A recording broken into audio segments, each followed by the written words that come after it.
Welcome, Dr. Kagan. I'm so excited that you're able to join us for this session and talk a little bit about your journey. So welcome. We're glad you're here.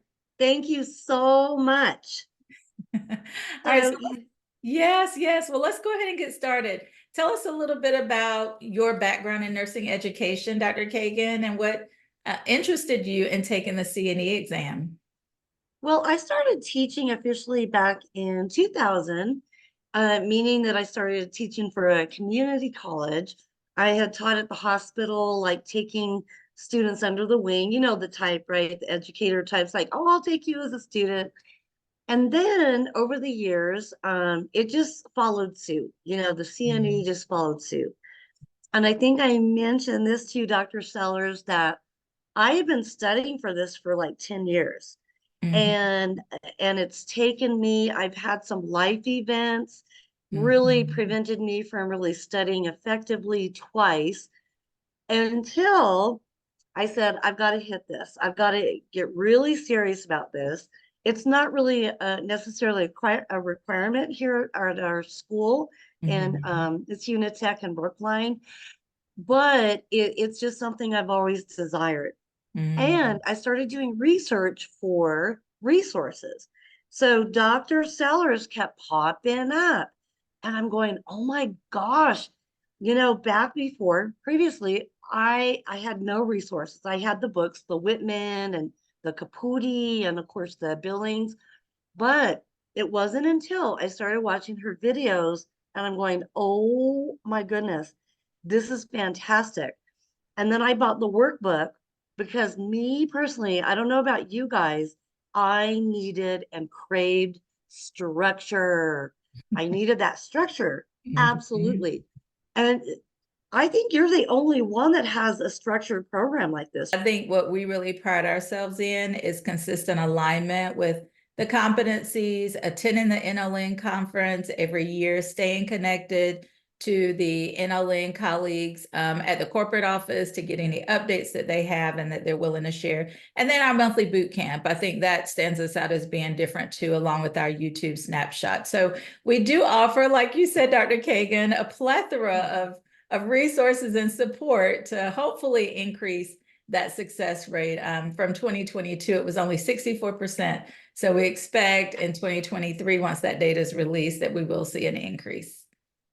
Yeah, and then the other thing that I wanted to mention, I went ahead and decided to do the self-paced course. And Mm-hmm. that one was the one that really gelled. That one sheet was so helpful. The one with the videos, that's the one Mm-hmm. I started with, right? Okay. And Mm-hmm. I actually watched those more than once. I have an older brain, my retention levels, but it doesn't matter. It does not matter.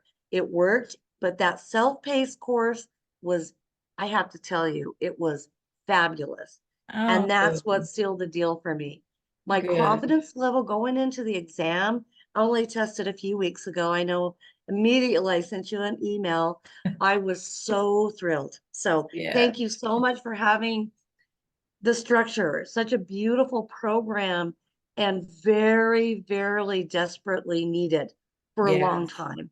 Yeah. Yes, I agree because like you, Yeah. Dr. Kagan, you talked about being on a 10-year journey. It took me Yeah. 7 years. Just like Mm, you said, life happened and priorities shifted, and mm, having resources, I think, makes a huge difference because I'm sure colleagues on this call, I know we already have some colleagues that have been successful on the CNE exam. There can be so many distractions whenever you have to pick up an extra course, an extra project, like you, Dr. Kagan, that can kind of yeah. split our time. Perhaps we have a great plan, but then we get off track. So tell us a little bit, Dr. Kagan, about what your journey looked like. You mentioned having resources and wanting structure, but if you had one or two things to share with this group, what was it that helped you stay focused so that you could finally commit to the time that you needed to in order to be successful on the exam? What would you share? Yeah, absolutely. Just the way you organize your study process, the 7 week Mhm. program was Mhm. fabulous, was absolutely perfect. But even starting with the videos, even before I started that, I'd watched those videos several times and I started saying, Mhm. oh yeah, I'm getting this. But then what really, again, what capped it off was that 7-week, very highly structured program. And the way things were presented were so, like I said, very organized, stepwise, with the blueprint very perfectly. And I'm glad, I love the fact that you only recommend 2 resources, the Mhm. Caputi and of course the Bible, as you Yes. say, the Billings. The Billings is very detailed, as we know, Mhm. but the Caputi perfectly organized with the blueprint, and that's what really, really helped. Yeah. Yes, I agree. I think that, we jokingly say Dr. Caputi's review book is like the Cliff Notes version because it doesn't go quite deep enough into Yeah. the Yeah. content. Because like you said, Dr. Kagan, we are excited whenever we hear from colleagues they were successful on the exam, but we're even more excited when you're truly able to comprehend the concepts that is described through the knowledge statements, through those details on the blueprint, because that's what's going to help you be most successful on the exam, as you attested to, is your ability to really think through what is the question asking you. So that application level and that analysis level really does play out on the CNE exam. So we appreciate you giving the insight. So you mentioned a couple of great points, Dr. Kagan. You talked about the fact that the self-paced course was helpful for you. And we actually did revise that earlier this year to make it more interactive. What we found is that we recorded it initially asynchronously, so nobody was in the room. And then what we decided is when we're with a group, just like with the group we have today, there's just a different kind of energy that happens when you're trying to record and there's nobody present versus when colleagues are present. So we actually recorded a master class. And we did share, for those of you that may have access to the self-paced course, we do talk about the fact that some of you may be watching this as a recording and some of you may be here with us live today. So that's just something to consider. I know many of us record voice over PowerPoints. You may want to consider recording a session where you actually have students, even if it's during office hours. I know that's one thing that I offer with my students because I only teach online. It's just having students, in the room, even though it's a virtual room, does kind of shift that energy. So good. We appreciate that feedback. And then just a couple of thoughts before we open it up to everybody to ask any questions that they have. Dr. Kagan, you and I did have a conversation as well. We actually engaged in a one-on-one. Can you talk a little bit about how you felt like that guided you even more? And feedback about that session, because some colleagues in the room have taken advantage of that as well. Yes.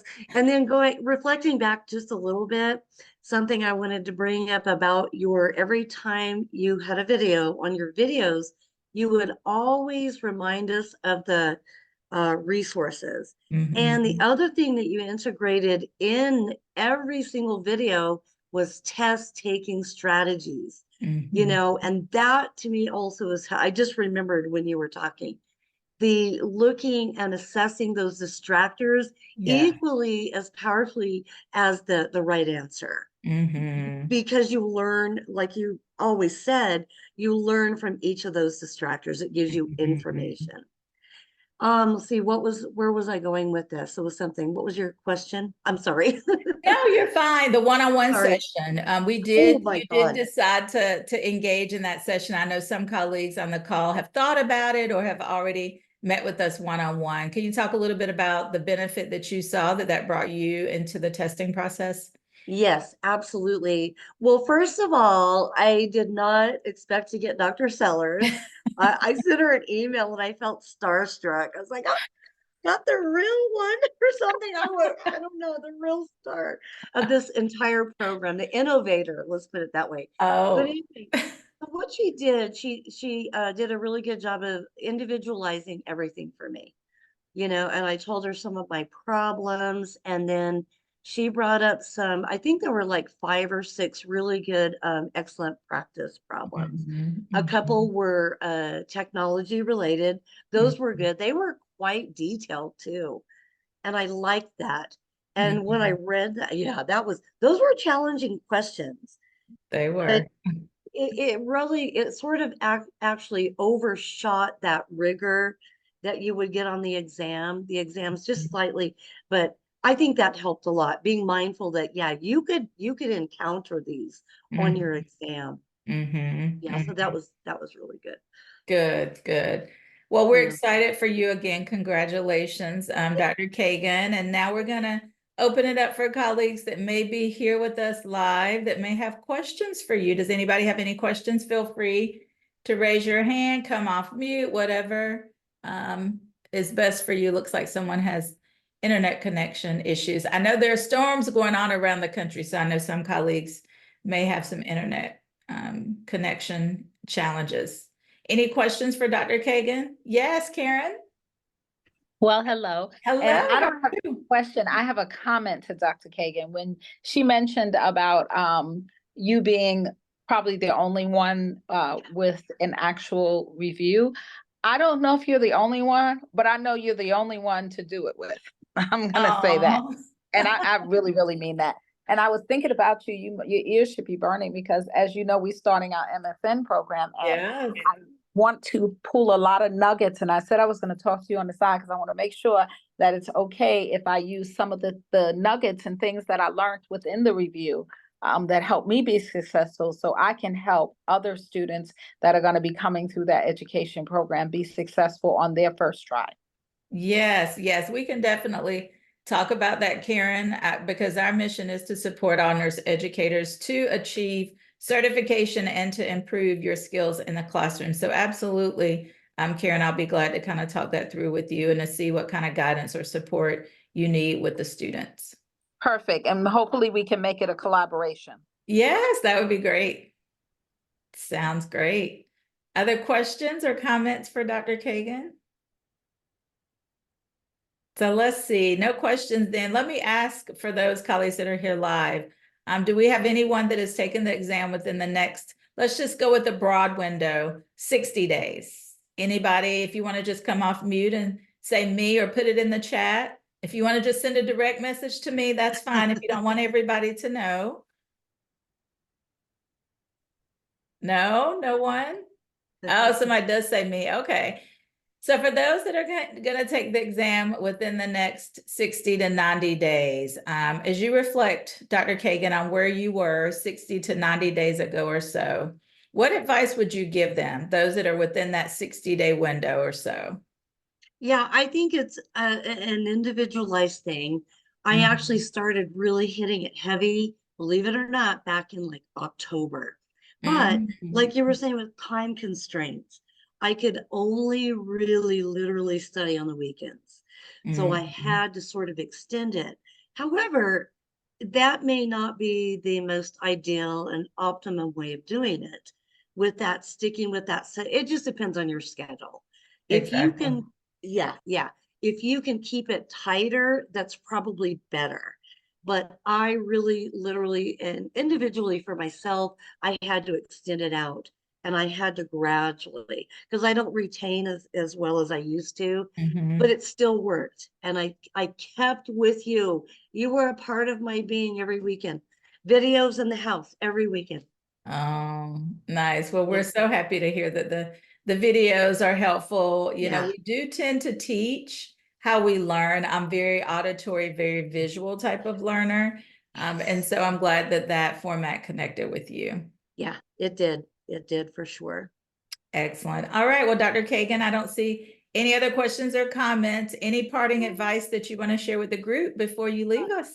Just don't give up. Just keep doing it. Just keep doing it. It's so satisfying once you finally get to that point. And like you mentioned, Dr. Sellers, and oh, I'm sorry, Karen. the other person. It was just Karen. So sorry. Everything, as I was studying the content, I have applied so much of that content to my teaching. But anyway, yeah, the advice is just don't give up. Just keep it going. Keep it going. And those practice questions, I also did the SAEs, both of them. Those were helpful. All the practice questions at the back of Caputi, as much practice as you can get, for sure. Yes. And that's it. Yeah, Dr. Caputi's book is excellent. Yes. I have a question. The week before you took the test, Yes. what did you do? Yeah, you become very steely-eyed focused. And I noticed myself studying just a little bit more, like in the evening, just hitting it a little bit harder, a little bit more concentrated right at the end, just sort of like my NCLEX people do. You just become like you're training for the Olympics. So I added just a little bit more study time during the week for 2 weeks, really hit it hard. Okay. Yeah. Now, when you went to take the test, that's so nerve-wracking, like when you get in there and I mean, it's not the day, I'm older too. I mean, it's not the days like when you go in there, you have to take I wear glasses, you have to take your glasses up, Yeah. you have to pick your shirt sleeves up and then your pants. And it's like, before you even sit down, it's like, oh my God, you know? You're already exhausted, huh? It's not like years ago when we had the Scantron and we just took the test and that was it, Yeah. Yeah. I have to say the test itself, if I may speak to that a little bit, Okay. it's pretty rigorous. It's rigorous, but if you know your baseline content, conceptual knowledge, and really have worked through that, you Mhm. should be fine. Like I told Dr. Sellers, there tended to be a theme on the service learning, and I was slightly disappointed, if I may, say Mhm. that on that part, because I wanted to be tested on every, you know how it is. Every student wants that to be tested on everything they study, but that's impossible. But Mhm. overall, it was rigorous, but with adequate preparation and stick-to-itness, just Mhm. sticking and not getting big blanks of time in between. It has to be consistent and a lot of Mhm. focus, clearly. Yeah, got to Yes, be like, yes, I'm in, right? I'm that's right. engaged. Well, That's thank right. you. Thank you. Yes. Is that test adaptive like the NCLEX? I don't think it is. Well, that's a great question. So what the commissioner shared with us a while back is that the reason why they don't share the passing score is because it depends on the version of the exam that you get. But That would make sense. yeah, exactly. But many colleagues, once they test, their scoring report will show 84 to 88 is kind of the range that we've seen. But it doesn't appear that it's weighted in any way. But NLN does report that they need to do data analytics and really validate that the score is accurate to reflect that you have achieved that passing score. So that's why they say they don't publish what the passing score is. But good Got it. question. And then the other question I think we would have, because we do maintain confidentiality of the CNE exam, but we do know that NLN shared that the new versions had 3 options, but some colleagues, though, Dr. Kagan, are seeing 4 options. Do That's you what you remember if said. you saw 3 options or 4 options? 3. 3, Okay. definitely. So there Yeah. you go, everybody. Dr. Kagan saw 3 options. I know some Yeah. colleagues have seen 4. Okay. Yeah. Yeah. Maybe that's the ones they forgot to change. Well, that's the interesting part. During the last summit last year in Baltimore, NLN, the exam writers said that they were changing to 3 options, and the revised exams would only have 3 options.